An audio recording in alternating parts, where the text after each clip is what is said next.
craft beer is what we're here talking about today.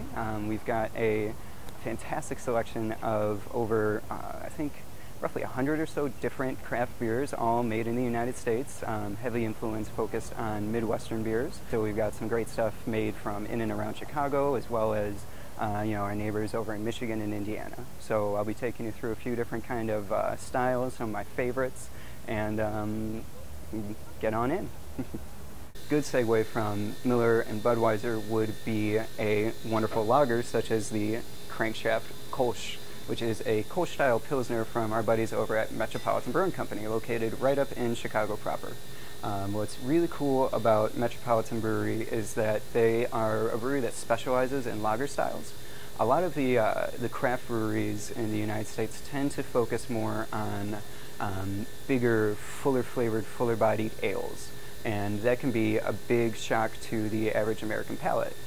Something, when you're used to drinking something that tastes like sweet corn and is only about 4.5% alcohol by volume, it's going to be a big shock to your palate if you all of a sudden approach it with a monstrous double IPA or a big hearty stout that's 9% alcohol by volume and has the weight of 1,000 suns. It's a big leap. So having something like this nice, light, very European-style lager made with all-natural, finest ingredients, pure barley malt in there, nice, fresh, noble hops in there, so you have a great sort of grassy, subtle citrus note to it. Just a really clean, refreshing, easy kind of gateway beer. The next beer we have today is going to be a traditional Bavarian-style Hefeweizen, or wheat beer. So that's essentially a German-style wheat beer. Now, German wheat beers are very different from Belgian-style wheat beers. Whereas a Belgian-style wheat, something like, I suppose, like a Blue Moon or like an Allagash White, if you're sort of in the beer community, something like that, they're going to be spiced with coriander and orange peel, and so they're just really light and effervescent, have a nice crisp feel to it. And typically they're unfiltered, so they have this really cool kind of hazy, cloudy body. The German ones, same kind of deal. Wheat is the predominant grain used in the mash bill there.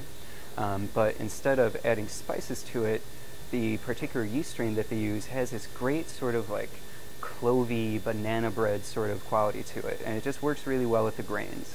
So what I did for this is Two Brothers Edelweiss. Two Brothers, another great brewery located right over in Warrenville, Illinois. So you can see the local focus continues. This is their traditional German Hefeweizen, the Edelweiss. So only right around 5% alcohol by volume, so a nice, easy, light, refreshing beer. Has that classic, it's like drinking banana bread, except it's light. It's not heavy, it's not hearty. Has this great, wonderful sort of honeyed vanilla and clove and just banana fruit quality to it. It's a really neat one for if, you've kind of gotten started out with lagers and kind of want to start branching out into some of the more exotic, eccentric kind of styles of beer. I think this would be an awesome one. Great flavor, great brewery and brewers behind it. So we are featuring a really cool IPA from our buddies over at Finch's Brewing, another great local brewery, started up in Chicago, I want to say just a little bit over a year or so ago now.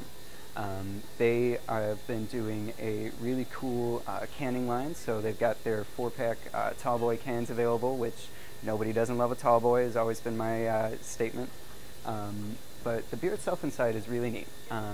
It's got a great sort of caramel sort of malt backbone to it, where it's firm but it's not too heavy, and then they hop it really well, so you get this great kind of resiny, piney, citrus kind of aromatics to it with a nice sort of toasty malt back in there.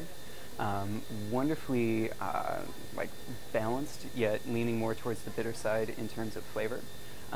You get that nice malt sweetness up front, and then it's just finished really nicely and cleanly by the almost kind of astringent sort of bitter hop presence in there.